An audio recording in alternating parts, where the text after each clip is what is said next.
Halo semuanya, Assalamualaikum warahmatullahi wabarakatuh. Sebelumnya izin memperkenalkan diri.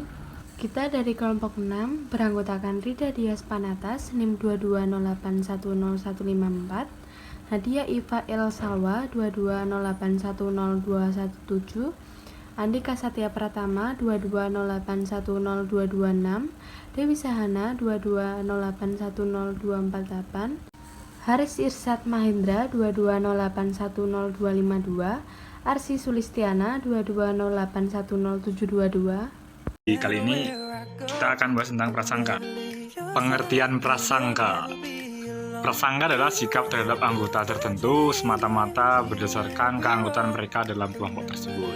Menurut Baron dan Bayrin 1991. Kemudian prasangka yang kedua adalah prasangka adalah kecenderungan untuk menilai secara negatif orang yang memiliki perbedaan dari umumnya, orang dalam hal seksualitas, ras, etnik, atau yang memiliki kekurangan kemampuan fisik. Ini menurut Duff 1999. Nah, jadi teman-teman, ini ada dua pengertian prasangka. Yang pertama itu dari buku Baron, dan yang kedua itu dari Draft. Dan yang kedua ini adalah tentang pengertian prasangka juga. Jadi prasangka bukanlah perilaku, melainkan masih berupa penilaian terhadap suatu objek. Prasangka melibatkan perasaan negatif maupun emosi pada orang yang dikenai prasangka. Ketika mereka hadir atau hanya dengan memikirkan anggota kelompok yang tidak mereka sukai.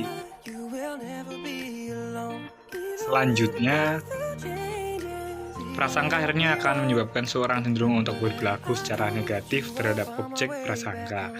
Ketika kecenderungan ini diwujudkan ke dalam tingkah laku, maka hasilnya adalah berbagai bentuk diskriminasi. Proses terbentuknya prasangka. Jadi proses terbentuknya prasangka itu ada 3, teman-teman. Yang pertama adalah ancaman terhadap self-esteem. Yang kedua adalah serangan terhadap kelompok yang jadi sasaran prasangka.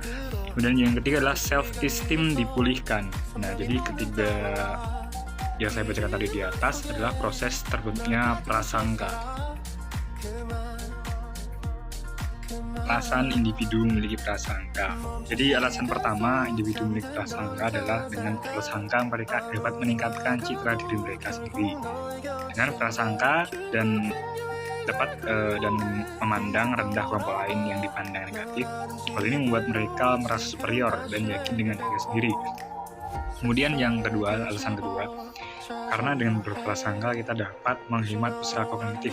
Jika stereotip ini telah terbentuk, kita tidak perlu lagi melakukan proses berpikir yang sistematis dan hati-hati.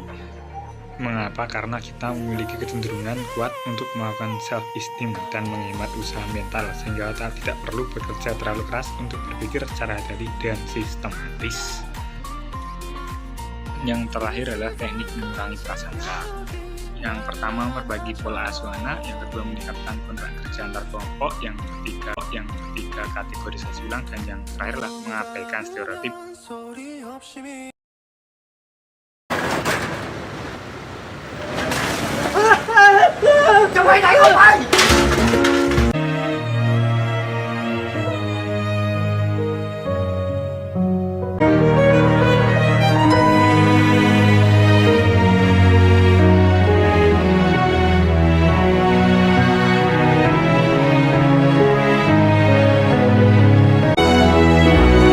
Selanjutnya ada diskriminasi. Sui menyatakan bahwa diskriminasi adalah tindakan negatif terhadap orang yang menjadi objek prasangka seperti rasial, etnik, dan agama. Dapat dikatakan diskriminasi adalah prejudice in action. Diskriminasi hampir sama dengan prasangka, bahkan kadang-kadang kedua istilah tersebut digunakan secara bergantian. Perbedaan keduanya adalah bahwa kalau prasangka itu adalah sikap atau attitude, sedangkan diskriminasi adalah tindakan atau action. Watson menyatakan bahwa diskriminasi adalah perlakuan negatif terhadap kelompok tertentu. Diskriminasi adalah perilaku negatif berupa pembedaan perlakuan terhadap orang lain yang menjadi target prasangka. Merasa tidak nyaman jika duduk di samping target prasangka menunjukkan bahwa seseorang memiliki prasangka, namun memutuskan untuk pindah tempat duduk untuk menjauhi target prasangka adalah sebuah tindakan diskriminasi. Dasar dari munculnya prasangka dan diskriminasi adalah stereotip. Walaupun dikatakan bahwa stereotip adalah dasar dari prasangka dan diskriminasi, namun tidak berarti bahwa seseorang yang memiliki stereotip negatif mengenai sebuah kelompok tertentu pasti akan menampilkan prasangka dan diskriminasi. Hak-hak asasi manusia melarang adanya diskriminasi yang merendahkan martabat atau harga diri komunitas tertentu, dan bila dilanggar, maka akan melahirkan pertentangan dan ketidakadilan dalam kehidupan manusia. Jenis diskriminasi ada dua, yaitu yang pertama, diskriminasi langsung.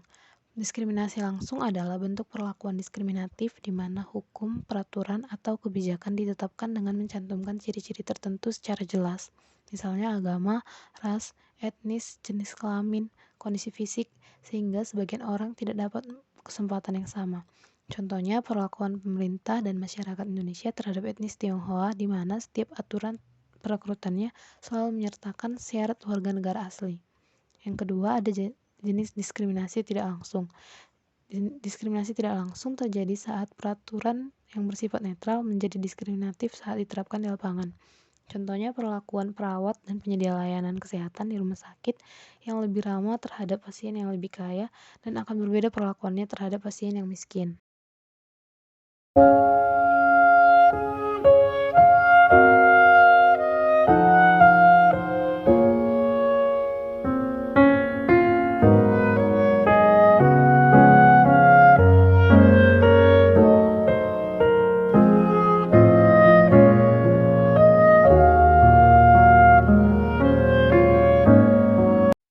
Sumber prasangka. Sumber prasangka paling utama adalah adanya perbedaan pandangan, kondisi sosial mempengaruhi timbulnya prasangka akan perbedaan yang cenderung negatif. Bagaimana prasangka yang bersumber dari diri kondisi sosial itu muncul?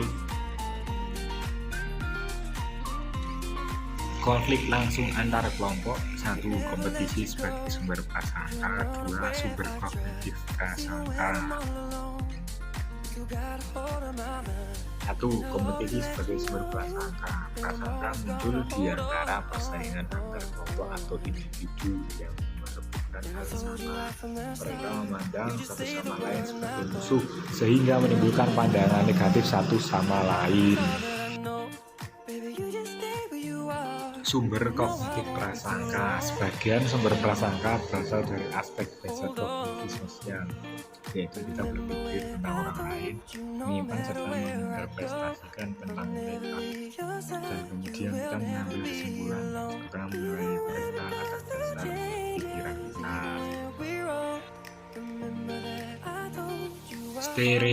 Stereotip menyatakan bahwa setiap orang yang menjadi anggota kelompok sosial tertentu memiliki trait-trait tertentu.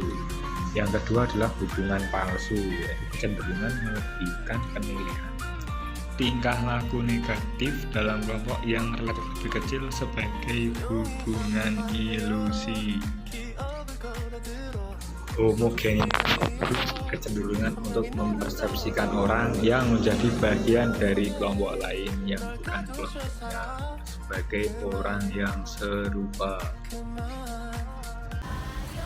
Berhubung kita sudah berada di akhir video, semoga atas penjelasan materi dari kelompok kita menambah wawasan buat teman-teman dan pengetahuan, dan semoga mudah dipahami ya. Atas perhatiannya kami ucapkan terima kasih.